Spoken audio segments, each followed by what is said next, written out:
त्वठम्बुली नदी नवी दिव्य संप्रदायकं कलमलोकभारहारि सर्वतीर्थनायकं सुरच्चकच्चक्रचक्रचक्रराकनर्मदे त्वदीयपादपङ्कजं नमामि देवि नर्मदे त्वदीयपादपङ्कजं नमामि देवि नर्मदे नमामि देवि नर्मदे नमामि मातु नर्मदे नमामि देवि नर्मदे नमामि मातु नर्मदे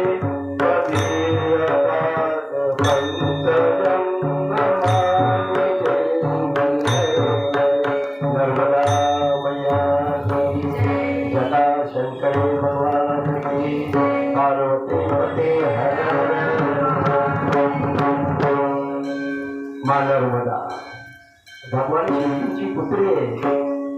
भगवान शिवजी ध्यानस्थ बसलेले असताना त्यांच्या घामाच्या ज्या दोन धारा निघाल्या आणि त्यातूनच नर्मदा मैयाची उत्पत्ती.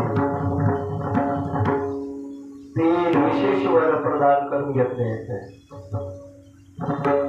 माझ्या प्रवाहामधला कुठलाही दगड छोटा असो मोठा असो तो शिवस्वरूप असला पाहिजे. हर कंकर शंकर होना चाहिए. नर्मदेच्या तीनावर तुम्ही जाल ना तिथलं दगड तो आता दगड बोलू नये तो शिवलिंगच आहे. आणि असं एकमेव नर्मदेचा महिमा आहे का त्या शिवलिंगाची प्रतिष्ठापना प्राण प्रतिष्ठापना करण्याची गरज लागत नाही. सिद्धच आहेत ते. कोणी कुठल्याही मंदिरामध्ये बसवावा. प्रत्येक दगड हर कंकर शंकर होना चाहिए.